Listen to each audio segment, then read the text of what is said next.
இந்த நாளுக்குண்டான கர்த்தருடைய வார்த்தைக்கு நேராக நம்முடைய கவனங்களை நாம் திருப்புவோம். 1 கொரிந்தியர் 2வது அதிகாரம் 9வது வசனத்தை நாம் திருப்பிக் கொள்வோம். 1 கொரிந்தியர் 2வது அதிகாரம் 9வது வசனத்தை நாம் திருப்பிக் கொள்ளலாம். எழுதியிருக்கிறபடி தேவன் தம்மில் அன்பு கூறுகிறவர்களுக்கு ஆயத்தம் பண்ணினவைகளை கண் காணவும் இல்லை, காது கேட்கவும் இல்லை, அவைகள் மனுஷனுடைய இருதயத்தில் தோன்றவும் இல்லை. நல்ல கவனித்துக் கொள்ளுங்கள். இந்த காலை வேளையிலே ஆயத்தமாக்கப்பட்ட ஆசீர்வாதம் என்கிறதான தலைப்பின் கீழாக பரிசுத்த ஆவியானவர் நம்மோடு கூட இடைப்படுவாராக.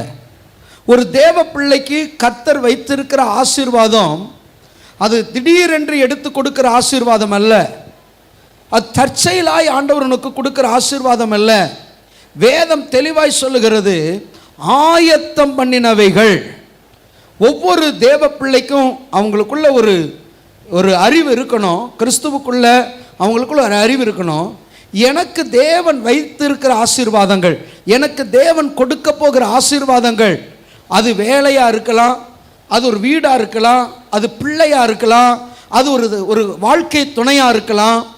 எந்த ஆசீர்வாதத்தை தேவன் உனக்கு கொடுத்தாலும் அதை தேவன் தற்செயலாய் கொடுக்கவில்லை. அவைகளை உனக்காக அவர் ஆயத்தம் பண்ணி கொடுக்கிறவராயிருக்கிறார். பிரைஸ் காட், ஹல்லேலூயா. அவர் ஆயத்தம் பண்ணி வைத்திருக்கிறார். ஒவ்வொரு தேவ பிள்ளைகளுக்கும் உங்களுக்கு இன்னது தேவை என்பதை அவர் அறிந்து வைத்திருக்கிறார். நிறைய பேர் என்ன நினைக்கிறாங்கன்னு சொன்னால், இது என்னுடைய முயற்சினால் கிடைச்சது, இது என்னுடைய முயற்சி. நான் சொல்கிறேன், என்னுடைய முயற்சியில் வரவது எனக்கு வேண்டாம். தேவன் எனக்கு ஆயத்தம் பண்ணின நன்மைகள் என் வாழ்க்கையில் கிடைச்சா போதும். ஹல்லேலூயா. ஆண்டவர் சொல்கிறார், உன் நினைவுகள் என் நினைவுகள் அல்ல, உன் வழிகள் என் வழிகள் அல்ல. பூமிக்கு வானம் எவ்வளவு உயரமாக இருக்கிறதோ அப்படி தமக்கு பயந்தவர்களுக்கு தேவன் உண்டு பண்ணி வைத்திருக்கிறவைகள், அவர் வைத்திருக்கிற ஆயத்தப்படுத்தி வைத்திருக்கிற நன்மைகள் எல்லாம் அவ்வளோ பெரியவைகளாக இருக்கிறது. பிரைஸ் தி லார்ட், ஹல்லேலூயா, ஆமென். ஆயத்தம் பண்ணின ஆசீர்வாதங்கள் எல்லாரும் சொல்லுங்க பார்க்கலாம். ஹல்லேலூயா. உங்க வாழ்க்கையில் ஒரு சின்ன ஆசீர்வாதமாக இருந்தாலும் சரி, பெரிய ஆசீர்வாதமாக இருந்தாலும் சரி, ஒவ்வொன்றையும் கர்த்தர் தம்முடைய பிள்ளைகளுக்கு என்று அவர் ஆயத்தப்படுத்தி வைத்திருக்கிறார். அதை குறித்து தான் நாம் ஆழமாக தியானிக்க போகிறோம். ஆமென். அவர் யாருக்கு இதை ஆயத்தப்படுத்துகிறார், யாருக்கு இந்த ஆயத்தம் பண்ணின ஆசீர்வாதத்தை கர்த்தர் கொடுக்கிறார் என்று சொன்னால், முதலாவது நாம் பார்க்கும்போது தேவன் தம்மில் அன்பு கூறுகிறவர்களுக்கு. எல்லாருக்கும் அல்ல. ஒரு மனிதன் தேவனை நேசிப்பான் என்று சொன்னால், ஒரு மனிதன் தேவனை உண்மையாக நேசிப்பான் என்று சொன்னால், அவருக்காக அவன் வாழ ஆரம்பிப்பான் என்று சொன்னால், அவருக்காக ஒரு பரிசுத்தமான வாழ்க்கை வாழ ஆரம்பிப்பான் என்று சொன்னார். ஆண்டவர் சொல்லுகிறார், என்னிடத்தில் யார் அன்பு கூறுகிறார்களோ அவர்களுக்கு நான் ஆயத்தம் பண்ணின ஆசீர்வாதத்தை கொடுப்பேன், நான் ஆயத்தப்படுத்தி வைத்திருக்கிற ஆசீர்வாதத்தை கொடுப்பேன். ஆமென். பாருங்க, எல்லாருக்கும் அந்த நன்மையை கர்த்தர் கொடுக்கல. தாவீதுடைய வீட்டில் அவனுக்கு மேலே 7 பேர் இருக்கிறாங்க, அவனுக்கு மேலே அண்ணன்மார் 7 பேர் இருக்கிறாங்க. ஆனால் வேதம் சொல்லுது, இந்த தாவீது எப்போது கர்த்தரை துதித்து கொண்டிருப்பானா, எப்போது கர்த்தரை நேசிப்பானா, எப்போவுமே அவர்கள் அன்பு கூர்ந்து கொண்டிருப்பானா, அவர் எப்போவும் பாடி ஆராதித்து கொண்டிருப்பானா. அதனால் இந்த 7 பேருக்கு கிடைக்காத ஒரு ஆசீர்வாதம், அந்த தேசத்தில் ராஜா என்கிறதான இந்த பதவியை ஆயத்தப்படுத்தி கர்த்தர் யாருக்கு கொடுத்தார் தெரியுமா? இராணுவத்தில் இருக்கிற பலசாலிக்கு கொடுக்கல, அவரிலே அன்பு கூறுகிற தாவீதுக்கு கர்த்தர் கொடுத்தார். இந்த ஆலயத்தில் நீ அன்பு கூறுவா என்று சொன்னார். ஆராதனைக்கு வர்றதுனால நம்ம அன்பு கூறுறோன்னு கிடையாது. சிலர் கடமைக்காக ஆராதனைக்கு வரலாம். ஏதோ கடமைக்கு, ஏதோ நான் கிறிஸ்தவனாக இருக்கிறேன் அதனால் நான் ஆராதனைக்கு வர்றேன். சிலர் ஆராதனைக்கு வர்றது அப்படியே ஒரு கடமைக்காக வருவாங்க, ஒரு வேண்டா வெறுப்போடு வருவாங்க. ஆராதனைக்கு இருந்தாலும் அவங்க இருதயம் ஆராதிக்காது, அவங்க வாய் திறந்து ஆராதிக்க மாட்டாங்க.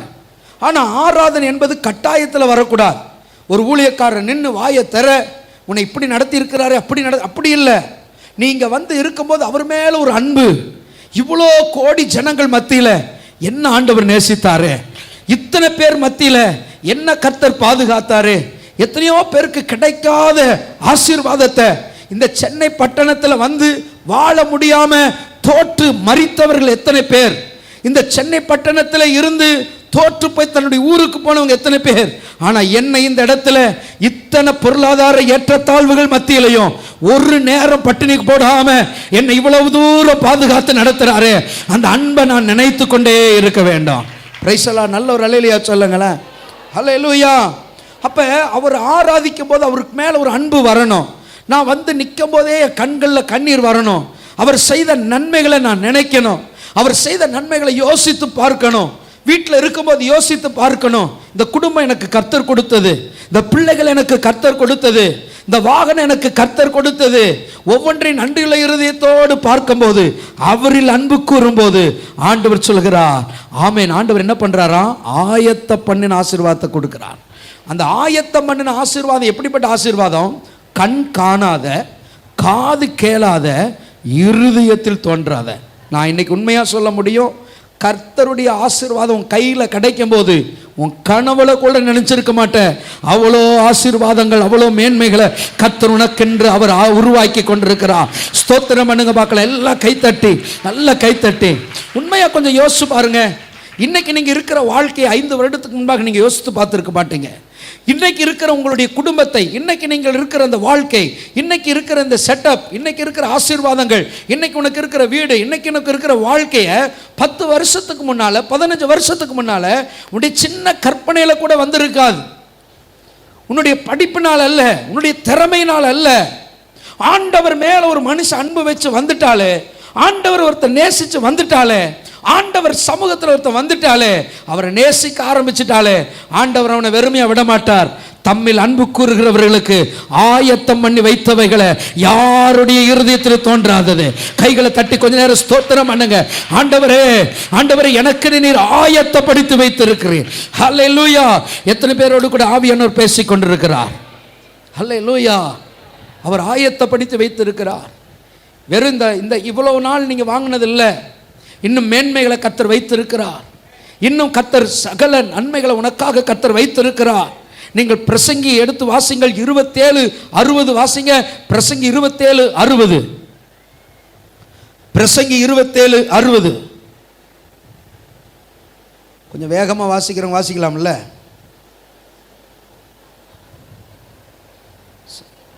பதினேழு 60 வாசிங்க. வாசி வாசி. ஒரே second. Wait a minute.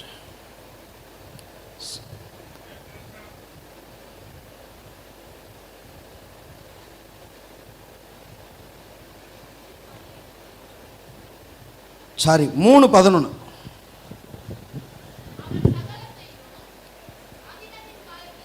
Very good. அவர் சகலத்தையும், எல்லாரும் இந்த வார்த்தையை சொல்லுங்க பார்க்கலாம். ஒரு காரியம் இல்லை, 2 காரியம் இல்லை, சகலத்தையும் எல்லாரும் சொல்லுங்க பார்க்கலாம். அதின் காலத்தில் எப்படி செய்கிறாராம்? அவர் உனக்கு ஆயத்தம் பண்ணி வைத்திருக்கிறார். அவர் உனக்கு ஆயத்தம் பண்ணி வைத்திருக்கிறார். ஆனால் எல்லாவற்றையும் ஒரே நாள் அல்ல. ஆண்டவர் ஆபிரகாமுக்கு அவர் வாக்கு பண்ணினார். ஆனால் அந்த வாக்கு பண்ணினதை அவர் ஒரு குறித்த காலத்தில் 3 புருஷர்கள் வரும்போது சாராளை பார்த்தும் ஆபிரகாமை பார்த்து சொல்றாங்க, குறித்த காலத்தில், ஒரு உற்பவ கால திட்டத்தில் ஒரு குமாரனை பெற்றுக்கொள்வாய். அல்லேலூயா. உனக்கு ஆயத்தம் பண்ணி வைத்த நன்மைகளை அவர் கொடுக்கிறதற்கென்று ஒரு குறித்த காலத்தை கர்த்தர் வைத்திருக்கிறார். There is an appointed time. ஒவ்வொரு காரியத்துக்கும், உன் பிள்ளையுடைய படிப்பா இருக்கலாம், ஒரு வேலை காரியமா இருக்கலாம், ஒரு உயர்வா இருக்கலாம். There is an appointed time. என் அன்பு சகோதரனே, சோர்ந்து போகாதே. நீ காத்திருந்து உழைத்து களைத்து போய்விடாதே. உனக்குன்னு ஒரு காலத்தை கர்த்தர் வைத்திருக்கிறார். அந்த காலம் வரும்போது நீ எழும்பி நிற்ப. உனக்குன்னு ஒரு உயர்வின் நாட்களை கர்த்தர் வைத்திருக்கிறார். உன் குடும்பத்திற்கென்று உயர்வின் நாட்களை கர்த்தர் வைத்திருக்கிறார். அந்த காலமும் நேரமும் வரும்போது ஆட்டோமேட்டிக்கலா எல்லா கதவுகளும் உனக்காக கர்த்தர் திறந்து விடுவா. நல்ல ஸ்தோத்திரம் பண்ணுங்க பார்க்கலாம். நல்ல வாய் திறந்து அவர் ஆயத்தப்படுத்தி வைத்திருக்கிறார். நம்மளோட ஆசையை பார்க்காம, நம்மளோட விருப்பத்தை பார்க்காம, அவர் விருப்பத்தை பாருங்க. அவர் விருப்பத்தை பாருங்க. அவர் எனக்காக என்ன ஆயத்தப்படுத்தி வைத்திருக்கிறார், அவர் எனக்கென்று வைத்திருக்கிற நன்மைகள் என்ன. என்னுடைய பார்வைக்கு 2011 வருஷத்தில் நம்ம சபைக்காக ஒரு இடம் வாங்கினோம். தரப்பாக்கத்தில் ஒரு கோகனட் பண்ணு மாதிரி இருக்குது அந்த இடம். ஒரு முக்கோண வடிவுள்ள இடம். நான் இன்றைக்கி அந்த இடத்துல கிராஸ் பண்ணும்போது எனக்கு சிரிப்போம். ஒரு நாள் நானும் என் மனைவி 2 வீலரில் வரும்போது என் ஒய்ஃப் பார்த்து சொல்கிறாங்க, இந்த இடத்த ஏன் தான் போய் வாங்கினீங்களோ? அவங்க சொல்லுவாங்க, இது இன்னைக்கு இருக்கிற நம்மளுடைய 2 வீலர் நிறுத்துற கூட பத்தாது அந்த இடம். ஆனால் அன்னைக்கு அது என்னுடைய பெரிய டிசைராக இருந்தது. அதுக்காக உபவாசம் பண்ணியிருக்கேன், அதுக்காக நைட்டு ஜாம் பண்ணியிருக்கேன், சண்டை போட்டிருக்கேன். ஆனால் ஒரு நாள் ஆண்டவர்கிட்ட கேட்டேன், என்ன தான் நினைக்கிறீங்கன்னு. ஆண்டவர் சொன்னார், உன் நினைவு என் நினைவில்லை, உனக்கு நான் ஆயத்தப்படுத்தி வைத்திருக்கிறது பெரியவைகள், உனக்கு நான் ஆயத்தப்படுத்தி வைத்திருக்கிற ஆசீர்வாதம் பெரியவைகள். நல்லா கைகளை தட்டி. அன்னைக்கு நாங்கள் சர்ச்சு போடுறதுக்கு ஃபவுண்டேஷன் போட்டது 600 ஸ்கொயர் ஃபீட். இந்த சர்ச்சுடைய total area 4000 square feet. 4 wheeler நிறுத்துறதுக்கு மாத்திரம் 3 4 வீலர் தான் நிறுத்த முடியும். அதுக்கே ஒரு 1000 சதுரடி போயிடுச்சு. அப்போ 600 சதுரடி எனக்கு என்னுடைய விருப்பமாக இருந்தாலும் என் விருப்பத்தை நிறைவேற்றுறதை விட தேவன் எனக்கு ஆயத்தம் பண்ணி வைத்தவைகள் மேலானவைகளாக இருக்கும். பக்கத்தில் பார்த்து சொல்லுங்க, உங்கள் விருப்பத்தை காட்டிலும் கர்த்தருடைய விருப்பம் பெருசு. அல்லேலூயா. கொஞ்சம் சிரிச்சிட்டே வசனம் கேட்கலாமா? நான் ஒரு சோகமான கதையாக பேசிக்கிட்டு இருக்கேன். ஆமென் வரமாட்டேங்க. ஓடாத டிவி தர்றேன்னா கை தட்டுறிய, ஓடாத ஃபேன் தர்றேன்னா அது என்னமோ ஃபேனே இல்லாத மாதிரி கை தட்டிட்டு இருக்கிறிய.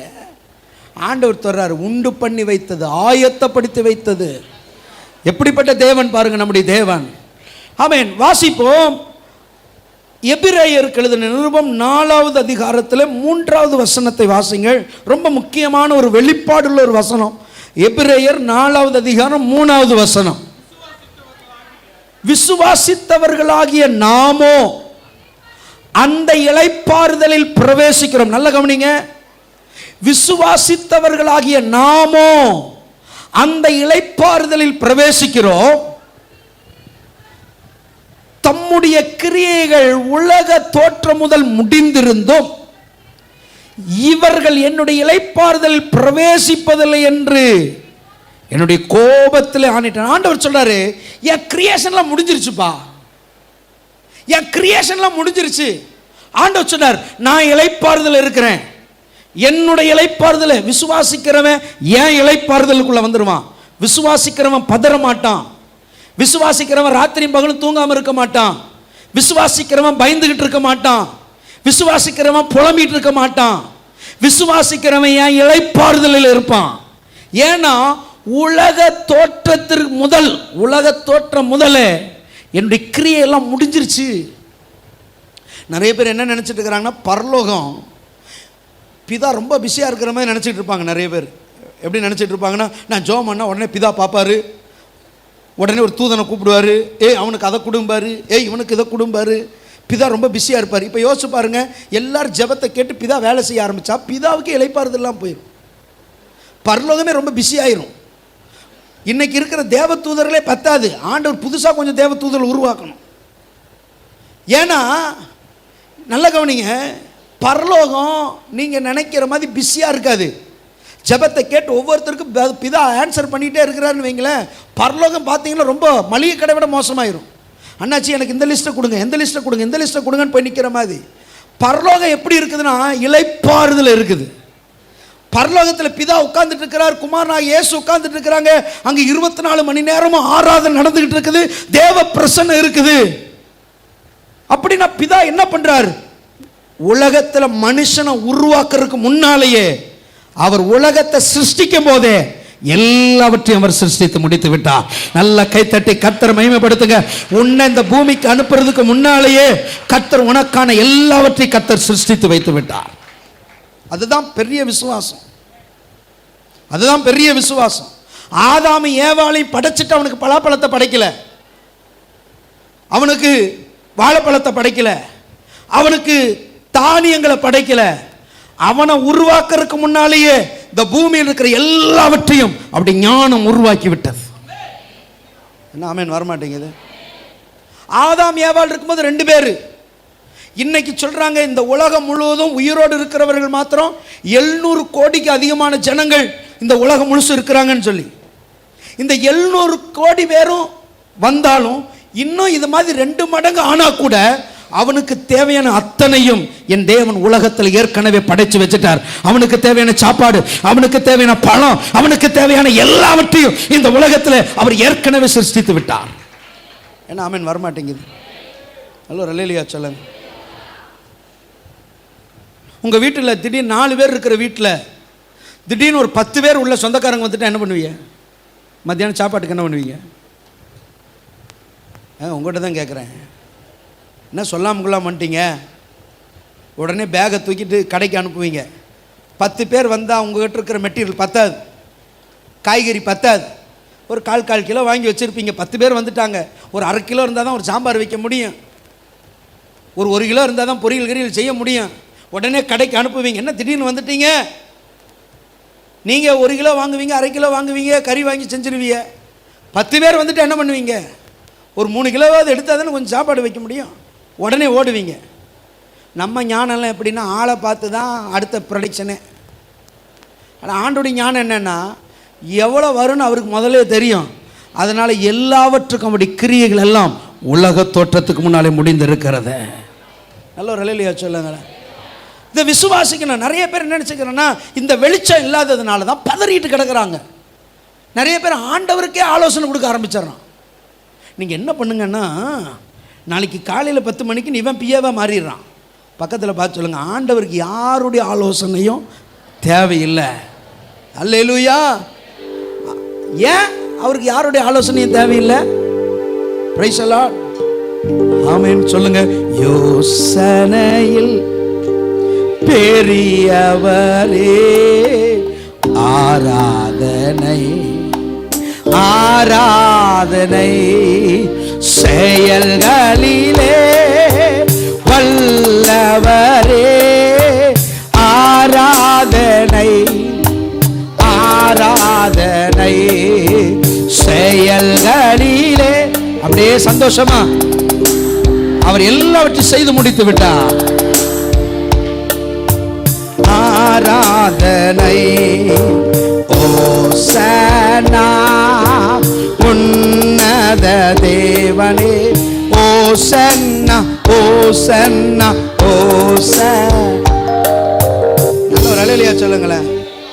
யாருக்கு அவர் ஆயத்தம் பண்ணினவைகளை கொடுக்கிறார் என்று சொன்னால் அவரிடத்தில் அன்பு கூறுகிறவர்களுக்கு. ஒரு தாண்டவர் நேசிக்க ஆரம்பிச்சு அவனை வேஸ்டா விடவே மாட்டான், வேஸ்டா போகவே மாட்டான். அவன் நேசிச்சிட்டாலே போதும். 2வது யாருக்கு அவர் ஆயத்தம் பண்ணினவைகளை தருகிறார்? ஏசாயா தீர்க்க தரிசன புஸ்தகத்தில் 64வது அதிகாரத்தில் 4வது வசனத்தை எடுத்து வாசிங்க. யாருக்கு அவர் ஆயத்தம் பண்ணினவைகளை தருகிறார்? ஏசாயா 64:4. தேவனே உமக்கு காத்திருக்கிறவர்களுக்கு நீர் செய்பவைகளை நீரே அல்லாமல் உலக தோற்றம் முதற்கொண்டு ஒருவரும் கேட்டதும் இல்லை, செவியால் உணர்ந்ததும் இல்லை, அவைகளை கண்டதும் இல்லை. முதல்ல சொன்னேன், ஆண்டவர் ஒருத்தன் நேசிக்கிறான்னு சொன்னா, ஆண்டவர் ஒருத்தன் உண்மையை ஆராதிப்பான்னு சொன்னா அவனுக்கு கர்த்தர் ஆயத்தம் பண்ணினவைகளை கர்த்தர் கொடுக்கிறார். இங்கே வாசிக்கிறோம், உமக்கு காத்திருக்கிறவர்களுக்கு. அப்ப 2வது யாருக்கு தேவன் ஆயத்தம் பண்ணினவைகளை கொடுக்கிறார்? அவருடைய சமூகத்தில் காத்திருக்கிறவர்களுக்கு, அவருடைய பாதத்தில் காத்திருக்கிறவர்களுக்கு. ஆமென். ஆண்டவர் மார்த்தாளை பார்த்து சொல்லுகிறார், மார்த்தாளே மார்த்தாளே, நீ அநேக காரியத்தை குறித்து நீ அலட்டி கொண்டிருக்கிற, தேவையானது ஒன்றே. மரியாள் தன்னை விட்டு எடுபடாத நல்ல பங்கை தெரிந்தெடுத்தார். மரியாளுடைய ஆசையெல்லாம் அவருடைய பாதம், அவருடைய பாதத்தில் காத்திருக்கணும், அவருடைய பாதத்தில் காத்திருக்கணும். ஆனால் மார்த்தாள் புலம்பிக் கொண்டே இருக்கிறார். என் வேலைக்கு செய்யறதுக்கு ஆள் இல்லை, என் கூட உதவி செய்யறதுக்கு ஆள் இல்லை, எனக்கு இவளை 2 திட்டு இங்கே அனுப்பிச்சு விடுங்கன்னு சொல்றா. ஆனால் ஆண்டவர் சொல்றார், இல்லை இல்லை இல்லை இல்லை, அவர் நன்னிடத்தில் எடுபடாத நல்ல பங்கை தெரிந்தெடுத்திருக்கிறார். அவருடைய சமூகத்தில் காத்திருக்கிறவர்களுக்கு தேவன் ஆயத்தம் பண்ணினவைகளை தருகிறார். நல்ல கைத்தட்டி கர்த்தரை மகிமைப்படுத்துங்க. இந்த வசனத்திலையும் ஆண்டவர் தெளிவாய் சொல்லுகிறார், உமக்கு காத்திருக்கிறவர்களுக்கு நீர் செய்பவைகளை நீரே அல்லாமல் உலக தோற்றம் முதற்கொண்டு. நான் சொல்லுகிறேன், அவர் இந்த உலகத்தை படைக்கும் போதே உன் பேரையும் தெரியும், உன்னையும் தெரியும், அவர் எல்லாவற்றையும் உனக்காக அவர் ரெடி பண்ணிட்டார். ஸ்தோத்திரம் பண்றவங்க மாத்திரம் கைத்தட்டி எனக்காக யாவை அவர் செய்து முடிச்சிட்டார்னு சொல்றவங்க எல்லாம் ஸ்தோத்திரம் பண்ணுங்க, ஸ்தோத்திரம் பண்ணுங்க.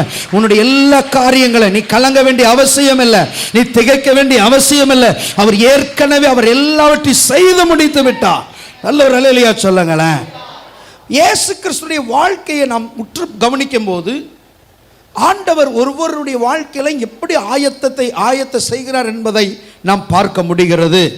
இயேசு கிறிஸ்துடைய வாழ்க்கை ஒரு நல்ல ஒரு உதாரணம். நீங்க வேதத்தில் நிறைய காரியங்களை நீங்க பார்க்கலாம், அவர் ஆயத்தப்படுத்தி வைத்திருக்கிறதை பார்க்கலாம். எபிரேயர் எழுதின நிருபம் 10வது அதிகாரத்தில் 5வது வசனத்தை நீங்கள் வாசிக்கும் போது ஆண்டவராக இயேசு கிறிஸ்துடைய வாழ்க்கையில நடந்த அவருடைய வாழ்க்கையில் ஆண்டவர் பிதாவாகிய தேவன் அவருக்கு எல்லாவற்றையும் அவர் ஒழுங்கு கிரமமா செய்திருக்கிறது நாம் பார்க்க முடிகிறது. வாசிங்க எபிரேயர் 10:5. உலகத்தில் பிரவேசிக்கும் போது பலியையும் காணிக்கையும் நீர் விரும்பவில்லை. அல்லேலூயா. ஒரு சரீரத்தை எனக்கு ஆயத்தம் பண்ணினீர். நல்ல கவனிங்க, இயேசு கிறிஸ்து பூமிக்கு வருவதற்கு ஒரு சரீரம் தேவை. யாரோட ஒரு வயிற்றில் அவர் பிறக்கல. அந்த நாட்களில் பரிசுத்தமாய் வாழ்ந்த மரியாளை ஆண்டவர் தெரிந்தெடுத்தார். நல்ல அல்லேலூயா சொல்ல. அந்த காலத்தில் மேசியா என் வயிற்றில் தான் பிறக்கணும்னு சொல்லி அன்னைக்கு இருக்கிற யூத பெண்கள்லாம் காத்திருந்தாங்களாம். மேசியா அந்த பூமிக்கு வருவார், தீர்க்க தரிசனம் சொல்லிருச்சு, ஒரு கன்னியின் வயிற்றில் பிறப்பார்னு சொல்லி. நிறைய கன்னி பெண்கள் என்ன ஆசைப்பட்டாங்கன்னா, மேசியா என் வயிற்றில் பிறக்கணும், என் வயிற்றில் பிறக்கணும் அப்படின்னு நினச்சாங்களாம். ஆனால் கேப்ரியல் தூதன் ஒரு இரவில் மரியாளை சந்திக்கிறார். மரியாளுக்கு 16 வயசு தான், இப்போ தான் கல்யாணம் நிச்சயமாக இருக்குது. அவள் ஒரு பரிசுத்த வாட்டி, அவள் ஒரு பரிசுத்த வாழ்க்கை வாழ்ந்தாள். சமுதாயத்தில் ஒரு பரிசுத்தமான ஒரு வாழ்க்கை வாழ்ந்தாள். கன்னி மரியாள். ஆண்டவர் அவளை தெரிந்தெடுத்தார். தெரிந்தெடுத்து தம்முடைய தூதனை அனுப்புறார். அனுப்பி சொல்றாரு, உன்னிடத்தில் பிறக்கிறது பரிசுத்தம் உள்ளது. இயேசு கிறிஸ்து பூமிக்கு வருவதற்கு முன்பாக ஒரு சரீரம் அவருக்காக ஆயத்தமாக்கப்படுகிறது. இன்னைக்கு நான் சொல்றேன், நீ எந்த தாய் வயிற்றில் பிறக்கணுங்கிறது வரைக்கும் தற்செயலாய் நடந்ததில்லை, இது பரலோகம் முடிவெடுத்த ஒன்று. ஹல்லேலூயா, ஹல்லேலூயா. நீ எந்த தாய் வயிற்றில் பிறக்கணும். சகரியா எலிசபெத்தை பார்த்து ஆண்டவர் சொல்றார், உனக்கு ஒரு நான் பிள்ளைய தருவேன், அவனை நீ இப்படி வளர்க்கணும். அவன் எப்படி இருக்க போறான் தெரியுமா? எல்லா தீர்க்கதரிசிகளை காட்டிலும் மேன்மையாக இருக்க போகிறான். அவன் வரப்போகிற மேசியாவுக்கு வழியை ஆயத்தப்படுத்தவனாய் இருக்க போகிறான். தேவனுக்கு முன்பாக பெரியவனாய் இருக்க போகிறான். ஆண்டவர் சொன்னாரு, எல்லாரும் பிள்ளை பெக்கலாம். ஆனா சகரியா எலிசபெத்தை பார்த்து சொன்னாரு, உன் கற்பத்தில் பிறக்க போறது விசேஷமானது. நான் சொல்றேன், நீங்க பிறந்தது மாத்திரமல்ல, நீங்கள் பெற்றெடுத்த பிள்ளைகள் கூட தேவன் உங்களுக்கு கொடுத்த பிள்ளைகள். நல்ல கைத்தட்டி, நல்ல கைத்தட்டி. இன்னைக்கு இருக்கிற நிலைமையை பார்க்காதீங்க, உங்க பிள்ளைகள் இன்னைக்கு இருக்கிற சூழ்நிலையை பார்க்காதீங்க. ஆனா உங்க பிள்ளையை குறித்து பரலோகத்தில் ஒரு திட்டம் இருக்குன்னு சொல்றவங்க மாத்திரம், உன் பிள்ளையை குறித்து ஒரு தரிசனத்தை தேவன் வைத்திருக்கிறார். உன் பிள்ளையை குறித்து ஒரு பெரிய பிளான கர்த்தர் வைத்திருக்கிறார். நல்ல ஆவியில நிரம்பி நிறைய பெற்றோர்கள் உங்க பிள்ளைகளை குறித்து கண்ணீர் வடிக்கலாம், உங்க பிள்ளையை குறித்து பாரப்படலாம். நான் ஆண்டவர் சொல்கிறாரு, உன் பிள்ளைய குறித்து நான் ஒரு திட்டத்தை வைத்திருக்கிறேன். உன் கருவில் உன் பிள்ளைய நான் வைக்கும் போதே ஒரு திட்டத்தோடு தான் நான் வைக்கிறேன். நல்ல நல்ல கையை உயர்த்தி எல்லாம் ஸ்தோத்திரம் பண்ணுங்க பார்க்கலாம். கொஞ்சம் வாய் திறந்து ஸ்தோத்திரம் பண்ணுங்க பிரதர். கொஞ்சம் ஆவியில் கொஞ்சம் அனலாக கேட்கலாமே. கர்த்தருடைய வார்த்தை கொஞ்சம் அனலாக கேளுங்க. கர்த்தர் உங்களோட கூட பேசுவாராக. ஆமென், ஹல்லேலூயா. உனக்கு ஆயத்தம் பண்ணி வைத்திருக்கிறா, உனக்கு ஆயத்தம் பண்ணி வைத்திருக்கிறா. ஏற்கனவே பெற்றுக்கொண்டது மாத்திரமல்ல, இனி அநேக ஆயத்தம் பண்ணினவைகளை கர்த்தரும் கையில் கொடுக்க போகிறா. அநேக ஆயத்தம் பண்ணின நன்மைகளை கர்த்தரும் கையில் கொடுக்க போகிறா. ஒரு சரீரம் ஆயத்தப்படுத்தப்பட்டிருக்கிறது. ஒரு சரீரத்தை ஆயத்தப்படுத்துகிறார்.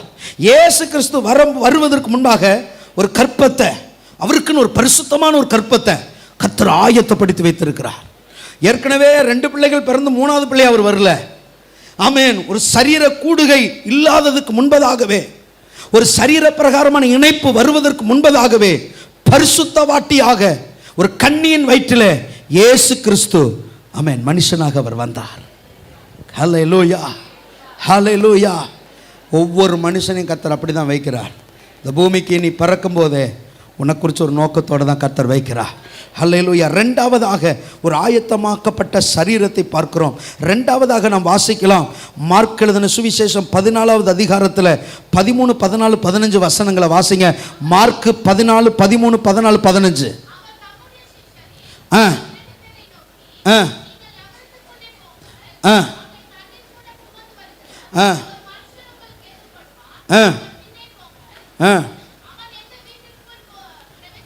அவன் எந்த வீட்டுக்குள் பிரவேசிக்கிறானோ அந்த வீட்டு எஜமானை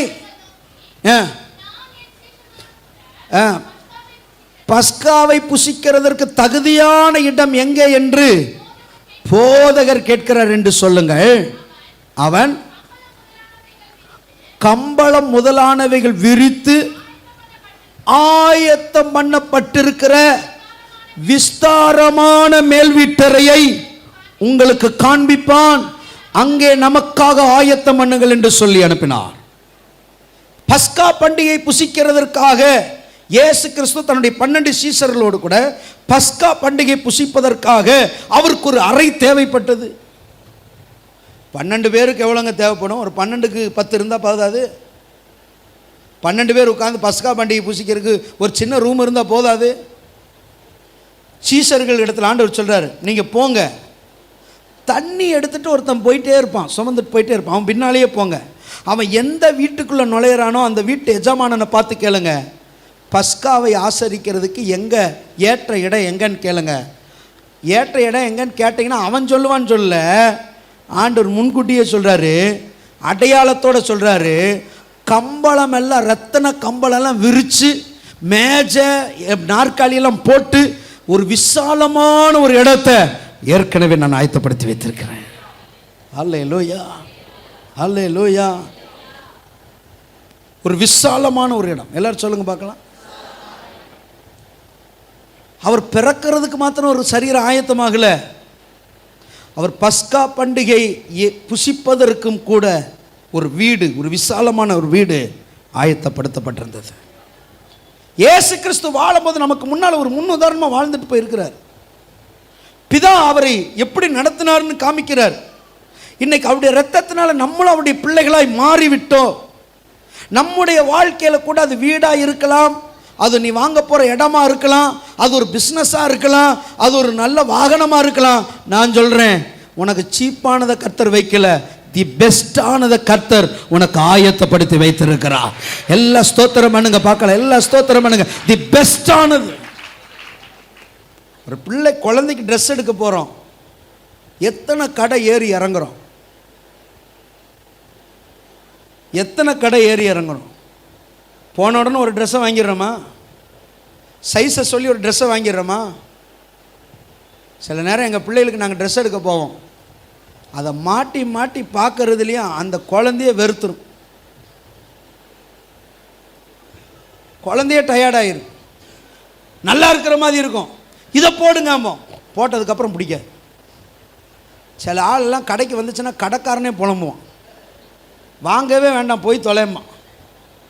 ஏன்னா அவ்வளோ ட்ரெஸ்ஸை மாட்டி மாட்டி. அந்த குழந்தையா நிற்காது, இப்படி ட்ரெஸ் எடுக்கிறதுக்குள்ள அது அங்கே போயிடும். என்னமோ இதுக்கு பின்னால் ஓடி அதை பிடிச்சி நிற்க வச்சு அதுக்கு மாட்டி விட்டு அந்த ட்ரெஸ்ஸை வாங்கிறதுக்குள்ளே நான் கேட்குறேன், 4 தடவை போட்டால் அந்த ட்ரெஸ்ஸு பழசாயிருது, அதுக்கப்புறம் போடுறதுக்கு பிடிக்கல. 4 தடவை போடுற ட்ரெஸ்ஸவே சும்மா வாங்கி கொடுக்குறிய, நல்ல ரேட்டில் எடு, இன்னும் இதை விட இன்னும் ஜாஸ்தியாக இருந்தாலும் பரவாயில்ல, கொஞ்சம் நல்ல குவாலிட்டியாக எடு, நல்லா உழைக்கிற மாதிரி எடு, நல்லா அழகாக எடு. என் பிள்ளை அப்படி பர்த்டேக்கு போட்டு போச்சுன்னா எல்லோரும் பார்க்கணும், சர்ச்சில் எல்லோரும் பார்க்கணும், ஸ்கூலில் எல்லோரும் பார்க்கணும். என் பிள்ளை போட்டுட்டு போனால் எல்லோரும் ஆச்சரியப்படணும். இது எவ்வளோன்னு கேட்கலன்னா தூக்கம் வராது. ஒரு 10 பேர் இது எவ்வளோ என்ன ரேட்டுன்னு கேட்கணும். ஒரு சாதாரண தாய் தகப்பனாகிய நம்ம பிள்ளைக்கு இந்த பெஸ்ட்டை நம்மளால் முடிஞ்ச பெஸ்ட்டை பண்ணும்போது இந்த உலகத்தையே படைத்த ஆண்டவர் அவர் ரத்தன கம்பளம் விரிக்கப்பட்ட ஒரு விசாலமான இடம். நான் சொல்லுகிறேன், இது எதை காட்டுகிறது என்று சொன்னால், தேவன் தம்முடைய பிள்ளைகளுக்கு உண்டு பண்ணினவைகளை கண் காணவும் இல்லை, காது கேட்கவும் இல்லை, அது இருதயத்தில் தோன்றவும் இல்லை. நல்ல கைகளை தட்டி ஆண்டவனோடு கூட பேசிக் கொண்டிருக்கிறார். சில காரியத்துக்காக செபித்துக் கொண்டிருக்கிறீங்க. அது உங்களுடைய தகுதிக்கு மிஞ்சின காரியமா இருக்கலாம். ஆனால் கர்த்தர் உனக்காக அவர் ஆயத்தப்படுத்தி வைத்திருக்கிறார். ஸ்தோத்திரம் பண்ணுங்க பார்க்கலாம். நல்லா வாய் திறந்து. சிலர்லாம் என்கிட்ட வந்து சொல்லுவாங்க, வீடு கட்ட ஆரம்பிக்கும் போது சொல்லுவாங்க, சிம்பிளாக தான் பாஸ்டர் பண்ணலான்ட்டு இருக்கிறேன், கூப்பிட்டு ஜாம் பண்ணுவாங்க. பிரதிஷ்டை அன்னைக்கு சொல்லுவாங்க, நாங்கள் சிம்பிளாக தான் ஆரம்பித்தோம் பாஸ்டர், அது முடிக்கும் போது பார்த்தீங்கன்னா அப்புறம் அதை வைக்கலாம் இதை வைக்கலான்னு போய் கடைசியில் நாங்கள் போட்ட பட்ஜெட்லாம் தாண்டி கர்த்தர் இப்படி முடிக்க கர்த்தர் கிருபை செய்தான். இது ஏன் அப்படி நடந்தது தெரியுமா? இது நடக்கிற காரணம் என்ன தெரியுமா? உனக்கு ஆயத்தம் பண்ணி வைத்திருக்கிறான். தொடங்கிறது தான் உன் வேலை, முடிக்கிறது அவர் பார்த்து கொள்ளுவா. நல்ல கைத்தட்டி ஸ்தோத்திரம் பண்ணுங்க பார்க்கலாம். நீ ஆரம்பிக்கிறது தான் உன்னுடைய வேலை. இந்த இடத்த ஒரு நாள் முடிஞ்சதுன்னா நம்ம ஆண்டு விழாவில் இதோடைய ஃபோட்டோலாம் நான் உங்களுக்கு போட்டு காமிக்கிறேன். இந்த இடத்தெல்லாம் பேசியாச்சு, ஒழுங்கு பண்ணியாச்சு. நான் இப்போ நின்று பேசுகிறது ஒரு 11 அடிக்கு மேலே ஆழம். இது ஆழம் 11 நிலத்துலேருந்து 12 அடிக்கு மேலே நின்று நான் பேசிகிட்டு இருக்கிறேன். அப்போ ஒரு நாள் நான் நின்றுக்கிட்டு இருக்கிறேன், நான் ரொம்ப நாளாக இந்த இடத்தெல்லாம் பேசியாச்சு, இங்கே சர்ச்சு பண்ண எல்லாம் பிளான் பண்ணியாச்சு. ஒரு நாள் நான் வீட்டில் இருக்கும்போது என் பாக்கெட்டில் 1000 ரூபா இருந்தது. ஆண்டவர் சொன்னார், நீ உட்கார்ந்துட்டே இருக்கிற வரைக்கும் நான் செயல்பட மாட்டேன், நீ விசுவாசத்தில் எழும்பி நீ ஆரம்பின்னு சொன்னார்.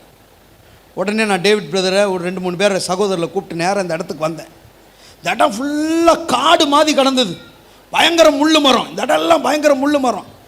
நான் சொன்னேன், கொஞ்சம் சகோதரெல்லாம் கூப்பிட்டு வந்து இந்த மரம் இருக்கிற மிஷின் வாடகைக்கு எடுத்துகிட்டு வந்து இதெல்லாம் க்ளீன் பண்ணோம். எல்லாம் க்ளீன் பண்ணி அன்னைக்கு இருந்து 1000 ரூபாய்க்கு வேலை செஞ்சு கிளம்பிட்டோம். கொஞ்ச நாள் கழித்து வந்து பார்க்குறேன், மறுபடியும் மரம் முளைச்சி கிடக்குது. வெறும் 1000 ரூபா தான் இருந்தது. அந்த 1000 ரூபாவில் ஆரம்பித்தாச்சு. அடுத்து நான் வர்றேன், வந்த உடனே மறுபடியும் வேலை ஆரம்பிக்கிறேன். கையில் சொற்பமான பணம் தான் இருக்குது, சொற்பமான பணம் தான் இருக்குது. ஆனால் விசுவாசத்தில் ஆரம்பித்தேன். முதல்ல இவ்வளோ மண் வச்சா நிரம்பிடும்னு சொன்னாங்க. லாரி வருது, வைக்கிது, போகுது. அவ்வளோ பெரிய லாரி வந்து இந்த இடத்துல லாஸ்ட்டில் மண் வச்சுட்டு மேலே ஏறி போகுது. நம்ம இலையில் ஒரு ஊறுகாய் வச்சா எப்படி இருக்கும்? லாரி பார்க்கும்போது பெருசாக தெரிஞ்சுது, மண் கொட்டினா ஊறுகாய் வச்சுட்டு போகிற மாதிரி இருக்குது. நான் நின்று பார்க்குறேன், இந்த இடம் என்னைக்கு நிரம்புறது, இந்த இடம் என்னைக்கு மேடாகிறது. நிறைய பேர் வந்து கேட்குறாங்க, என்ன பாஸ்டர் அன்றைக்கி வந்து எல்லாம் பயங்கரமாக உஷாராக க்ளீன் பண்ணிங்க, அப்புறம் ஆளவே காணோம். சீக்கிரமாக செய்யுங்க. சீக்கிரமாக செய்யணும் தான் எனக்கு ஆசை. கையில் டபுள் ஏது. 1 வருஷமாக இந்த இடத்த கொஞ்சம் கொஞ்சமாக மண் கொட்டிக்கிட்டே இருந்தோம். கிடைக்கும் போதெல்லாம் மண் வாங்கி கொட்டுவோம், கிடைக்கும் போதெல்லாம் மண் வாங்கி கொட்டுவோம். என்னை எத்தனை பேர் லூஸுன்னு பார்த்தாங்கன்னு எனக்கு தெரில. பைத்தியக்காரனாக இருப்பான் போல் இருக்குது, இங்கே கொண்டு வந்து பணத்தை கொட்டிக்கிட்டு இருக்கிறான்னு பார்த்தாங்களா எனக்கு தெரில. ஒரு வேளை பார்த்தவங்க நீங்கள் நினச்சவங்க இங்கே இருக்கிறீங்களான்னு எனக்கு தெரில. ஆனால் எனக்கு தெரியும், தொடங்கிறது தான் என் வேலை. அல்லேலூயா. நேற்றுக்கு ஒரு இடத்துல ஒரு பாஸ்டர்கிட்ட பேசிகிட்டு இருக்கும்போது சொல்கிறாரு, நான் சொல்கிறேன் நம்மளுக்கும் ஒரு சீக்கிரம் ஒரு சொந்த இடம் வேணும் அப்படின்னு. அவர் சொன்னார், பாஸ்டர் நீங்கள் அடித்து சொன்னால் கூட நீங்கள் வாடகைக்கு இருக்கிறீங்கன்னு எவனும் நம்ப மாட்டான். ஏன்னு செட்டப் அப்படி இருக்குன்னா, செட்டப் அப்படி இருக்கு. இன்னும் ஒரு இல்லையா வரமாட்டேங்க. நான் சொன்னேன், இந்த செட்டப் எனக்கே தெரியாதுங்க. ஆனால் ஒன்று தெரியும், எனக்கு கர்த்தர் எதை உண்டு பண்ணினாலும் எல்லாரும் ஆச்சரியப்படுகிற வரைக்கும் தான் கர்த்தர் உண்டு பண்ணுவா. நல்ல ஸ்தோத்திரம் பண்ணுங்க, ஸ்தோத்திரம் பண்ணுங்க. விசாலத்தை தான் கர்த்தர் உண்டு பண்ணுவா. விசாலம். கைகளை உயர்த்தி சொல்லுங்க பார்க்கலாம். எப்படிப்பட்ட வீடு? அவன் கம்பளம் முதலானவைகள் விரித்து ஆயத்தம் பண்ணப்பட்டிருக்கிற எப்படிப்பட்ட வீடு? விஸ்தாரம். எல்லாரும் சொல்லுங்க. ஒரு 10க்கு 10 போதும், ஒரு 12க்கு 10 போதெல்லாம் ஆண்டவர் கிடையாது. பக்கத்தில் பார்த்து சொல்லுங்க, கர்த்தர் உனக்கு செய்ய போகிறதெல்லாம் பெருசாக இருக்கும். ஏன்னா ஆமேன் வரமாட்டேங்குது. ஒரு 2 புரோக்கர் வந்தாங்க கொஞ்ச நாளைக்கு முன்னால். உங்களை தான் பார்க்கணும், என்ன விஷயம் சொல்லுங்கள். சர்ச்சுக்கு எதோ இடம் பார்க்குறீங்கன்னு கேள்விப்பட்டேன். பாருங்கள், சுவிசேஷம் போகுதோ இல்லையோ இது அவ்வளோ சீக்கிரம் ரீச் ஆகுது. நான் சொன்னேன், ஆமாம் பார்த்துட்ருக்குறோம் சொல்லுங்கள் அப்படின்னு. ஒரு 2 கிரவுண்ட் இருக்கு, வாங்கிக்கிறீங்களான்னு. போயா ஒரு 50 சென்ட் இருந்தா வா அப்படின்னு. இங்கே என்ன ரேட் போகுதுன்னு தெரியுமான்னு கேட்டார். எவ்வளோ போகுதுன்னு. இவ்வளோ போகுதுன்னார். எல்லாம் தெரியும். 150 இல்லை 1 ஏக்கர் இந்த மாதிரி இருந்தால் வந்து பேசுனேன். உண்மையாலுமே அந்த ஆள் என்னை எப்படி பார்த்துட்டு போயிருப்பாருன்னா, இந்த ஆள் என்னடா 1 கிரவுண்டு வாங்குறதுக்கே இந்த ஆள்கிட்ட பணம் இருக்குமான்னு தெரில, இவனும் 2 கிரவுண்டு 2 ஏக்கருங்கிறாரு, 1 ஏக்கருங்கிறாரு, 50 சென்ட்னா வந்து பேசுங்கிறாரு. எனக்கு தெரில, நான் ஆரம்பிக்கிறது 50 சென்ட்டாக இருக்கலாம், ஆனால் எனக்கு தெரில எனக்கு முன் குறித்தது, எனக்கு ஆயத்தம் பண்ணி வைத்தது எவ்வளோ பெரிய காரியம் எனக்கு தெரியல. நல்ல கைத்தட்டி கர்த்தரை மகிமைப்படுத்துங்க. ஹல்லேலூயா. எனக்கு அருமையான தேவ பிள்ளையே, இன்னைக்கு ஏன் ஆயத்தம் பண்ணினதை நம்ம பெற்றுக்கொள்ளனா, நம்ம மூளை குருவி மூளைங்க. நம்ம மூளை குருவி மூளை. இந்த கையை வச்சு இப்படி பண்ணிங்கன்னா, இந்த கை இப்படி இப்படி மடிக்கி இப்படி வச்சிங்கன்னா என்ன சைஸோ அந்த சைஸ் தான் உங்கள் மூளை. இந்த மூளை என்ன சொல்லுன்னா, இதெல்லாம் முடியாது, இதெல்லாம் நடக்காதுன்னு சொல்லும். நான் உங்களுக்கு ஒரு ஒரு ஒரு உதாரணத்தை நான் சொல்கிறேன். கத்திப்பாரா ஜங்ஷனில் இந்த மேம்பாலத்தை நான் பார்க்கும்போதெல்லாம் ரொம்ப ஆச்சரியமாக இருக்கும்.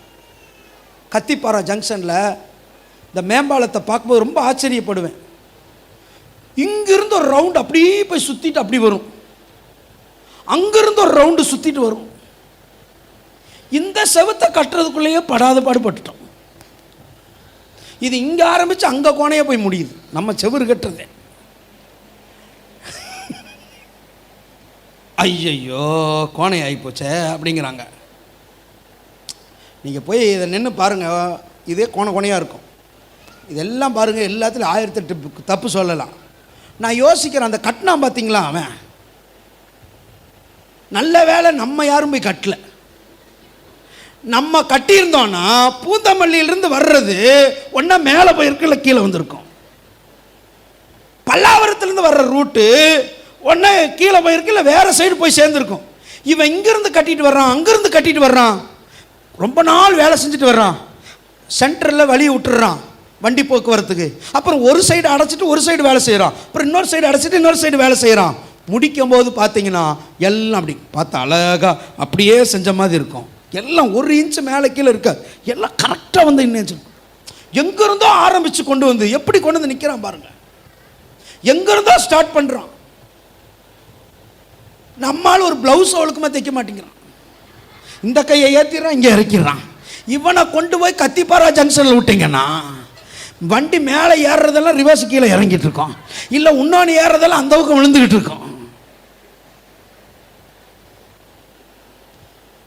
உலகத்திலே ரொம்ப கஷ்டம் சகோதரிகளுக்கு ப்ளவுஸ் தைக்கிறது. ஏன்னா எங்கள் வீட்டில் 2 பேர் இருக்கிறாங்க, இதுவரைக்கும் திருப்தியாக தைச்சதா ஒன்றுமே சரித்திரமே கிடையாது. என்னங்க அவனுக்கு கட்டிங்கே வர மாட்டேங்குது, என்னங்க இவனுக்கு இது, நமக்கு எப்படி கொடுத்தாலும் தொலைப்போலான்னு போட்டு சுற்றுறோம். நமக்கு நோ ஃபிட்டிங் நோ கட்டிங், நமக்கு யூ கட்டிங் கிடையாது, அந்த கட்டிங் கிடையாது.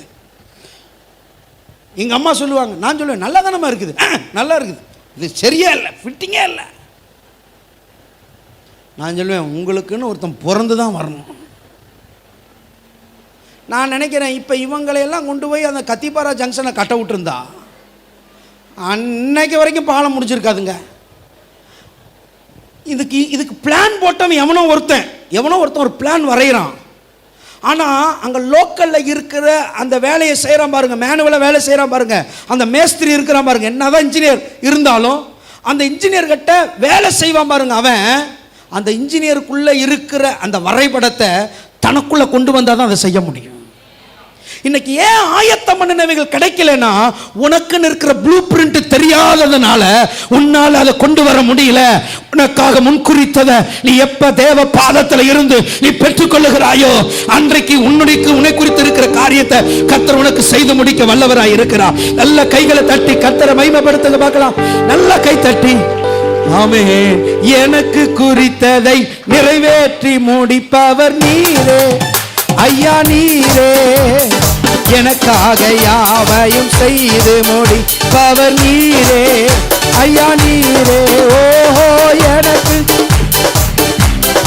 முடிப்பவர் நீரே ஐயா, நீரே எனக்காக யாவையும் செய்து முடிப்பவர் நீரே ஐயா நீரே. அப்பா உமக்கு ஸ்தோத்திரம், சொல்லுங்க அன்பே உமக்கு ஸ்தோத்திரம். ஓஹோ அப்பா உமக்கு, நல்ல உற்சாகமா கைத்தட்டி, அன்பே உமக்கு ஸ்தோத்திரம். உம்மாலாகாத காரி ஒன்றுமில்லை, உம்மாலாகாத காரி ஒன்றுமில்லை, எல்லாமே உம்மாலாகும். அல்லேலூயா, சொல்லுங்க ஆகும் ஆகும் எல்லாம் ஆகும், உம்மாலேதான் எல்லாம். இன்னும் சத்தத்தை உயர்த்தி, ஆகும் எல்லாம் ஆகும் உம்மாலே. விஸ்தாரமான ஒரு வீடு, ஒரு மேல் வீட்டறை. இன்னைக்கு ஏன் நம்ம ஆண்டவர் நமக்குன்னு வச்சிருக்கிறத பெற்றுக்கொள்ள முடியலன்னா, நம்ம ஆண்டவர் நமக்குன்னு வச்சிருக்கிறத நம்ம தெரிந்து கொள்றதே இல்லை. மோசே 40 நாட்கள் மலை மேலே போய் உட்காந்து ஜெபம் பண்ணுறாங்க. மலை மேலே போய் உட்காந்து ஜெபம் பண்ணுறாங்க. ஆண்டவர் அவனுக்கு என்ன கொடுக்குறாருன்னா, ஆசரிப்பு கூடாரத்தை எப்படி கட்டணுங்கிற நீளம் அகலம் அந்த எல்லா பிரிண்ட்டையும் ஆண்டவர் காமிக்கிறார். ஆண்டவர் எல்லா பிரிண்ட்டையும் காமிக்கிறார். எப்படி அந்த மோசே ஆசரிப்பு கூடாரத்தை அவ்வளோ அழகாக செய்து முடிச்சான்னா, ஆண்டவர் அவனுக்கு மலையில் ஒரு மாதிரியை காட்டினார். இதுதான் ஆசரிப்பு கூடாரத்துடைய அளவு. நோவா எப்படி அவ்வளோ பெரிய பேழை உண்டு பண்ணினான்னா, அதோடைய நீளம் அகலத்தை தேவனே அவனுக்கு வெளிப்படுத்தினார். இன்னைக்கு ஏன் வாழ்க்கையில பெரிய காரியத்தை செய்ய முடியலன்னு சொன்னா, நீ உன்னுடைய மனித யோசனையில் இருக்கிற காரியத்தை நீ ஜெபம் பண்ற, நீ யோசிக்கிற காரியத்தையே செய்யணும்னு ஆண்டவர்கிட்ட ஜெபிச்சுக்கிட்டு இருக்கிற. ஆனால் உன்னை குறித்து கர்த்தர் என்ன திட்டம் வச்சிருக்கிறாருங்கிறத நீ முழங்கால்ல நின்று நீ உபவாசம் பண்ணி நீ கேட்க ஆரம்பிச்சா, உனக்கான ப்ளூ பிரிண்ட அப்பாவும் கையில கொடுப்பா. நல்ல கைகளை தட்டி கர்த்தரை மகிமைப்படுத்துங்க பார்க்கலாம். நல்லா ஸ்தோத்திரம் பண்ணுங்க, நல்லா ஸ்தோத்திரம் பண்ணுங்க. ஹல்லேலூயா. கொஞ்சம் சத்தமா அல்லேலூயா சொல்லுங்களேன். நீ உன் தாய் வயிற்றில் இருக்கும் போதே தேவனால தெரிந்து கொள்ளப்பட்டாள். நீ விசேஷமான ஆளு, நீ சாதாரணமான ஆள் கிடையாது. உன்னை தேவன் ரட்சித்ததுக்கு ஒரு நோக்கம் இருக்கிறது. நீயா ரட்சிக்கப்படல, உன் விருப்பத்தினால ரட்சிக்கப்படல, அவர் முன் குறித்ததுனால தான் நீ ரட்சிக்கப்பட்டிருக்கிற. அல்லேலூயா. ஆண்டவர் சூழ்நிலையை திருப்புறார்.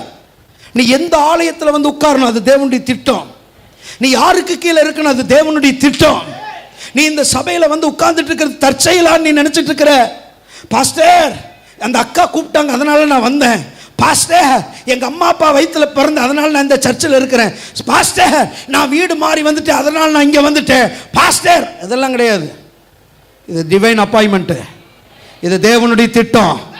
எங்க உட்கார வச்சு என்ன சொல்லுங்கிறது கர்த்தருடைய திட்டமா இருக்கிறது. நல்ல ஸ்தோத்திரம் பண்ணுங்க பார்க்கலாம். நல்ல கைகளை தட்டி கர்த்தரை மகிமைப்படுத்துங்க பார்க்கலாம். Praise the lord. அல்லேலூயா. அப்ப விசாலமான இடத்தை கர்த்தர் ஆயத்தப்படுத்தி வைத்திருந்தார். அப்ப உங்க வாழ்க்கையில உங்களுக்கான எல்லா காரியத்தையும் கர்த்தர் ஆயத்தப்படுத்துகிறார். நான் எப்படி விசுவாசிக்கிறேன்னா, நான் ஒரு கார் வாங்க போறேன்னா அந்த கார் தற்செயலாக எனக்கு கிடைக்காது. அதை ஸ்பேர் பார்ட் செய்யும் போதே கர்த்தர் அந்த காரில் ஒரு விசேஷத்தை கிருபையை கர்த்தர் வைக்கிறான். என்ன ஆமீன் வரமாட்டேங்குது. பக்கத்தில் பார்த்து சொல்லுங்க, ஸ்பெஷலாக வரும். நீங்கள் இதே காரை வேற ஒருத்தர் ஓட்டிட்டு கம்மியாக கிடைக்குதுமா மைலேஜ், நம்ம சொன்னால் நம்ப மாட்டோம். என்ன ஒரு மாதிரி பார்க்குறீங்க, சொன்னால் நம்பவே மாட்டான். அது எப்படிங்க, அதெல்லாம் வராது போங்க போய் சொல்கிறீங்க நீங்கள். அம்மா எனக்கு வரலைங்க, உனக்கு வராது, ஆனால் எனக்கு வரும். ஏன்னா நான் என்ன விசுவாசிக்கிறேன்னா, என் கரங்களில் கிடைக்கிற ஒவ்வொரு ஆசீர்வாதமும் எனக்கு ஆயத்தம் பண்ணி. ஆமென் ஹல்லேலூயா. எல்லாரும் கைகளை தட்டி, நன்மையான எந்த ஈவும் பூரணமான எந்த வரமும் ஜோதிகளின் பிதாவின் இடத்திலிருந்து அது இறங்கி வருகிறது நம்புறவங்க மாத்திரம் கை தட்டி. என் கையில் வச்சிருக்கிற ஒரு செல்போனா இருக்கலாம், அவன் ஒரு பேனாவா இருக்கலாம், எல்லாமே என் தேவன் எனக்கு ஆயத்தம் பண்ணி கொடுக்கிறார். நல்ல ஒரு அல்லேலூயா சொல்லுங்க. அப்ப ஆயத்தம் பண்ணி கர்த்தர் வைக்கிறார். Each and everything. ஒரு 2 வீலர் எடுத்துட்டா கூட அதை ஆயத்தப்படுத்தி வைக்கிறார். நீ யூஸ் பண்ற பொருட்கள் மாத்திரம் இல்லை, உன் பிள்ளைகள், உனக்குன்னு உனக்குன்னு கொடுத்த கணவன், உனக்குன்னு கொடுத்த மனைவி எல்லாம் தேவன் உண்டு பண்ணி உனக்கு ஆயத்தப்படுத்தி வைத்தது. அல்லேலூயா. சிலருக்கு அதில் நம்பிக்கையே வரமாட்டேங்க. இதை விட கொஞ்சம் நல்ல புருஷனாக கொடுத்துருக்கலாம், கொடுத்தா உன்னை கையில் பிடிக்க முடியாத.